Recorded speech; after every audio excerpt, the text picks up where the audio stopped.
नमस्कार, मेरा नाम है डॉक्टर पुरु धवन और आज इस वीडियो में हम बात करने वाले हैं कि क्या किडनी फेलियर की कंडीशन रिवर्स हो सकती है या नहीं हो सकती। जब भी हम पेशेंट देखते हैं ओपीडी में तो बहुत सारे पेशेंट आते हैं तो उनके बहुत सारे क्वेश्चंस होते हैं। उनमें से एक क्वेश्चन जो कॉमनली निकल कर आता है वो यही है कि किडनी फेलियर रिवर्स हो सकता है या नहीं हो सकता, या आप हमारा रिवर्स कर दोगे या नहीं कर पाओगे। तो हम उसी को समझने की कोशिश करेंगे कि किडनी की कंडीशन किस हद तक रिवर्स हो सकती है, क्या वो पूरी हो सकती है ठीक, या वो आधी-अधूरी ठीक हो सकती है। अब अगर हम ये समझना चाहते हैं तो हमें थोड़ा-सा किडनी के अंदर चल के देखना पड़ेगा कि किडनी को नुकसान किस टाइप का होता है जब बीपी या फिर शुगर बढ़ जाता है। क्योंकि बीपी और शुगर 80% कारण है किडनी खराब करने का, तो इन्हीं को आज हम डिस्कस करेंगे। तो मान लो कि आपका बीपी बढ़ता है। जब बीपी बढ़ता है तो ब्लड आपकी किडनी के अंदर स्पीड से एंटर करता है, प्रेशर से एंटर करता है, और ये जो प्रेशर आ रहा है पीछे से वो किडनी के अंदर जो छोटी-छोटी कैपिलरीज़ होती है, जो नेफ्रॉन्स तक खून साफ करने के लिए ले जा रही होती हैं, वो डैमेज होनी शुरू हो जाती है। अब डैमेज होने का मतलब है ये कि वो मोटी हो जाती है, उनमें ब्लड कम फ्लो करना शुरू कर देता है। अब इससे नुकसान क्या होता है कि किडनी के अंदर ऑक्सीजन सही तरीके से सप्लाई नहीं हो पाती, खाना है वो नहीं पहुँच पाता, जिसकी वजह से हम देखते हैं कि किडनी के अंदर हिस्सा स्क्लेरोस्ड होना शुरू हो जाता है। और कितना परसेंट किडनी स्क्लेरोज़ हो गई है, कितने परसेंट डेड हो गई है, उसको जानने का सिर्फ़ एक तरीका है, वो है किडनी बायोप्सी। तो जिन लोगों की किडनी बायोप्सी हो चुकी है, वो अपनी रिपोर्ट्स को निकाल सकते हैं। तो उसमें लिखा होगा कि 30%, 40%, 50% कुछ भी इतना पार्ट है, वो स्क्लेरोज़्ड हो गया है। स्क्लेरोज़ मतलब आप मान लो कि डेड। अब ये जो एकदम डेड नहीं होता और एकदम ब्लड सप्लाई बंद नहीं होती, तो वो धीरे-धीरे बंद हो रही होती है। आप खाना कम दोगे तो क्या होगा? वो वीक हो जाएगा। खाना पूरा बंद कर दोगे तो वो कुछ टाइम में मर जाएगा। तो अब हम किडनी जब हम बायोप्सी करते हैं तो उसके अंदर हम कुछ हिस्सा ऐसा देखते हैं जिसमें है स्वेलिंग, इन्फ्लेम्ड है। कुछ हिस्सा ऐसा होता है जो स्क्लेरोज़्ड होता है। जो जो स्क्लेरोज़्ड पार्ट है वो रिकवर नहीं हो सकता क्योंकि वहाँ की ब्लड सप्लाई पूरी तरह से खत्म हो चुकी है। अगर उसे रिकवर होना होता है तो उसे लंबा टाइम लगता है। मगर जो इन्फ्लेम्ड पार्ट है जहाँ पे ब्लड सप्लाई प्रॉपर नहीं जा रही थी, वहाँ पे ब्लड सप्लाई प्रॉपर होने से वो वाला पार्ट बहुत तेज़ी से रिकवर कर जाता है।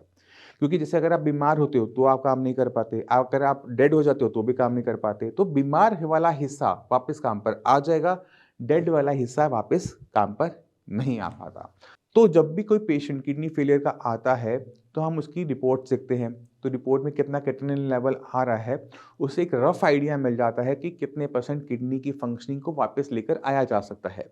जैसे मान लो कि किसी का भी क्रेटिनिन लेवल 5 है ना? अब वो दिखने में तो सिर्फ 5 है, बट हमें पता है कि किडनी जो है 70% प्लस में काम करना बंद कर चुकी है। अब 70% में 70% वापस नहीं आएगा, 70% में से 35% की हम उम्मीद लगाते हैं कि वो वापस आएगा। तो जो लेवल 5 का है वो 2-3 तक बहुत आराम से नीचे चला जाता है, बट उससे नीचे जाना वो बंद कर देता है क्योंकि उससे ज़्यादा उसके पास रिसोर्सेस नहीं है। वो नेफ्रॉन्स ही नहीं है जो वो काम को करें और क्रेटिनिन हमारा और डाउन हो जाए। तो जब भी किसी की किडनी खराब हो रही है तो सबसे पहला काम क्रेटिनिन डाउन करने का कभी भी नहीं होता।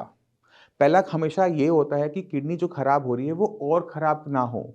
जैसे मैंने आपको बताया क्रेटिनिन लेवल 5 है, 70% खराब है। इस लेवल पर भी पेशेंट को किसी टाइप का सिम्पटम अपनी बॉडी के अंदर देखने को नहीं मिलता। छोटे-मोटे सिम्पटम आ जाए अलग बात है, बट मैक्सिमम पेशेंट में नहीं देखने को मिलता। ये जो 30% किडनी बची हुई है ना, पहले इसको बचाए रखना है। किससे बचाए रखना है? बीपी, शुगर से बचाए रखना है। तो हर किडनी फेलियर पेशेंट को पहले अपने आप से सवाल पूछना चाहिए कि मेरी किडनी क्यों खराब हो रही है? अगर मेरी किडनी बीपी से खराब हो रही है या शुगर से खराब हो रही है, तो क्या वो आज की तारीख में कंट्रोल में है या नहीं है? अगर वो कंट्रोल में नहीं है, तो उसे कंट्रोल में लेकर आओ किसी भी कीमत पर।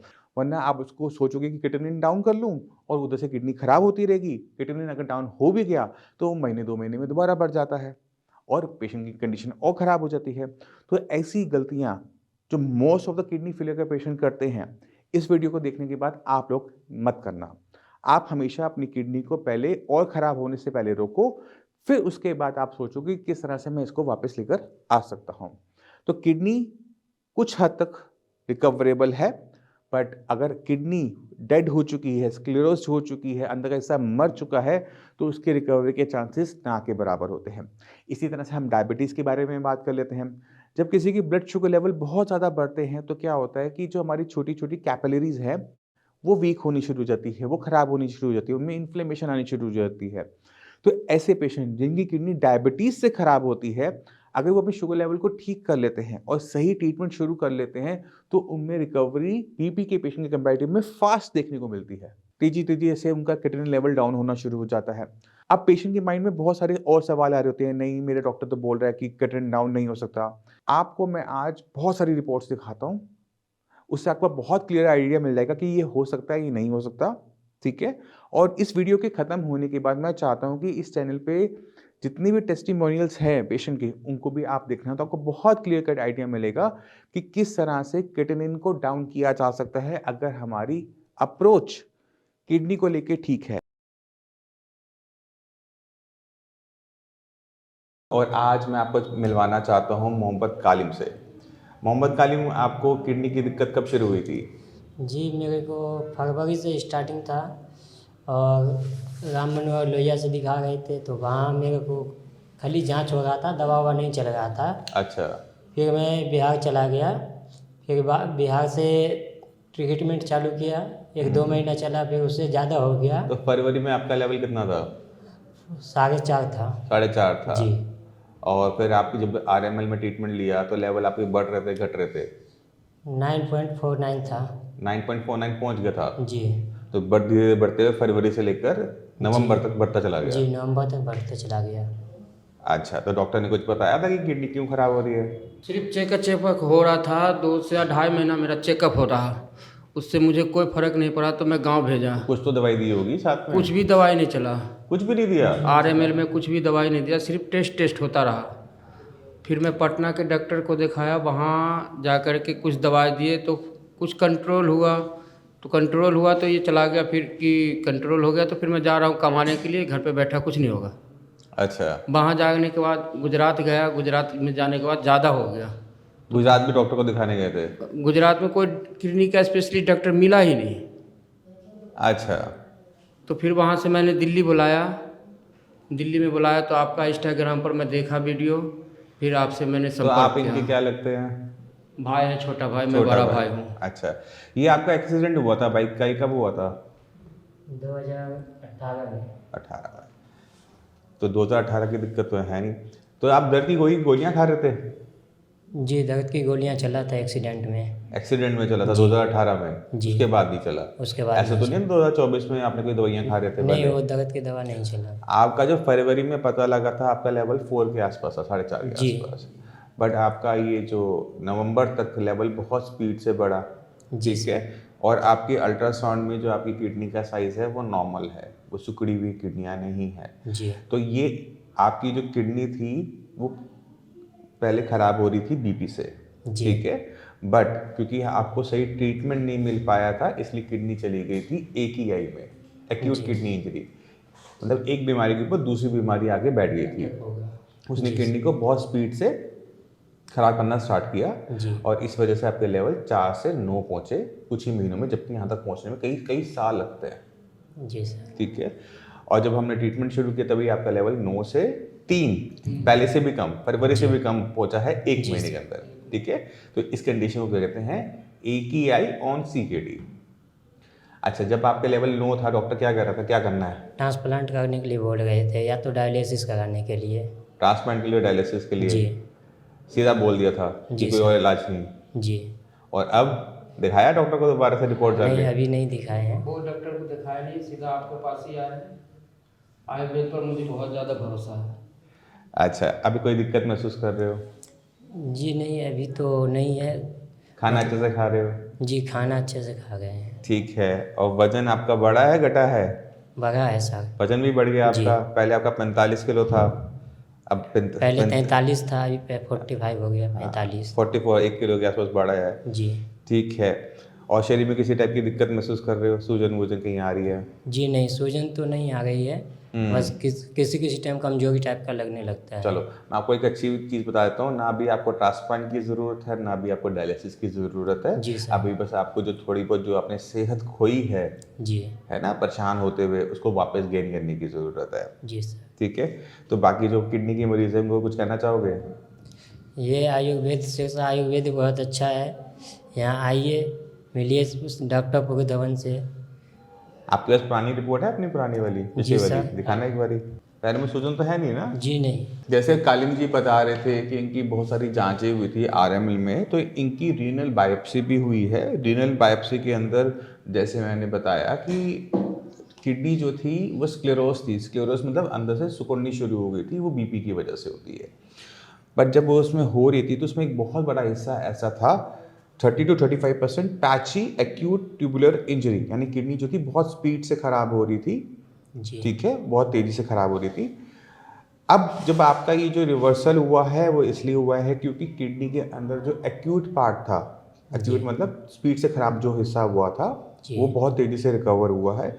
ना सिर्फ वो रिकवर हुआ है बल्कि जो आपका क्रॉनिक वाला पार्ट था उसमें भी रिकवरी देखने को मिली है। इसी वजह से पिछले महीने इनकी जो रिपोर्ट थी 3 नवंबर 2024, क्रिएटिनिन लेवल 9.49, ठीक है। अब ये इन्होंने टेस्ट करवाया था। अब का जो टेस्ट है उसमें इनके लेवल बदल के क्रिएटिनिन का लेवल 3.96 हो चुका है, ठीक है। यूरिया भी बहुत रिड्यूस हुआ है। पहले इनका यूरिया था 119, 120 के आसपास था, अब 60, बिल्कुल हाफ हो गया है। तो इतने बड़े बदलाव तब किडनी के अंदर आते हैं जब किडनी के अंदर जो सूजन वाला हिस्सा है वो ज़्यादा हो। अगर किडनी के अंदर हिस्सा मर जाता है तो वो रिकवर नहीं करता है। अगर किडनी के अंदर सूजन बहुत तेज़ी से फैला है तो वो करता है। अभी भी आपका जो संकट है वो पूरी तरह से ख़त्म नहीं हुआ है, इस चीज़ का ध्यान रखिएगा। आपका जो बाइकार्बोनेट लेवल आया है आज वो बहुत कम आया है, ठीक है। और इसी वजह से जो किडनी थी वो एक के अंदर भी शायद थी, तेज़ी से ख़राब हो रही थी। तो आपने ध्यान रखना है कि कुछ भी खट्टा नहीं खाना है, संतरा, मौसमी, आम, इन सब से बच के रहना। और आपको एक गोली देते हैं हम सोडा की, खून का तेजाब को बुझाने वाली, जी सर। उसकी मात्रा मैं बढ़ा रहा हूँ जिससे आपका जो ब्लड है वो नॉर्मल की तरह हो जाए और किडनी को जो नुकसान ये पहुँचा है वो और भी रिकवर हो जाए, ठीक है। तो आने वाले टाइम में पता लगेगा कि किडनी कितना रिकवर कर सकती है, क्योंकि किडनी के अंदर जो अभी मरा हुआ हिस्सा आ रहा है वो जिंदा नहीं होगा, बट और हिस्सा ना मरे इसका हम कर सकते हैं, ठीक है। तो अभी ना डायलिसिस करवाना पड़ेगा ना ट्रांसप्लांट लंबे टाइम तक। खुश हो? जी सर। अब तो खुश हो ना? जी सर। ठीक है, चलो अब अपना करो, अपना खाओ पियो, जो काम करना है काम सर करो। खाने में क्या क्या खाना है? अब आप क्या खाना चाहते हो? सुबह उठ के पराठे लो, गाजर मूली प्याज गोभी का, आलू का छोड़ के किसी भी सब्जी का सूखा पराठा ले लो, जी सर। ठीक है। ऊपर हल्का थोड़ा बहुत अगर सफ़ेद मक्खन रखना है या मलाई रखनी है, घी रखना है वो रख सकते हो, बट तवे पे नहीं लगेगा, ठीक है। रोटी सब्जी जो अपनी आपको दे रखी है पूरी खाओ, चावल खाने चावल खाओ, मना नहीं है, नॉन वेज पूरा बंद रहेगा। जी सर। और चाय कॉफ़ी का सेवन बिल्कुल भी नहीं करोगे, जी सर, वो तो नहीं। ठीक है। और ये जो खाने पीने पे जो परहेज है वो पूरे जीवन काल के लिए है। जी सर। जिंदा रहना है तो फिर हाँ, अगर आपको अपनी सेहत को ठीक बनाए रखना है तो खाने पीने का जो छोटा मोटा परहेज हमने दे रखा है, खट्टी चीज़ों से परहेज और चाय कॉफ़ी से परहेज, ये पूरी ज़िंदगी चलेगा। दूध लो, कोई दिक्कत नहीं है, चाय पत्ती किसी भी फॉर्म में नहीं लोगे, ना ब्लैक टी लेनी है, ना अपनी ग्रीन टी लेनी है, ना दूध वाली चाय लेनी है, कोई चाय नहीं लेनी, जी सर। ठीक है। इसको करो। और अभी 1 महीना हुआ ट्रीटमेंट लेते हुए, उम्मीद करते हैं कि आने वाले 1-2 महीने में और हमारा बढ़िया सुधार हो जाएगा, फिर आपसे दोबारा मिलेंगे। तो आपने खुद देखा कि किस तरह से हम अगर किडनी को ठीक करने की सही अप्रोच लेते हैं तो क्रिएटिनिन भी डाउन होता है, हेल्थ कंडीशन भी बेटर होती है, सिम्टम्स भी जाते हैं, बट आपको वही करना पड़ेगा जो मैं आपको कहता हूँ, समझाता हूँ।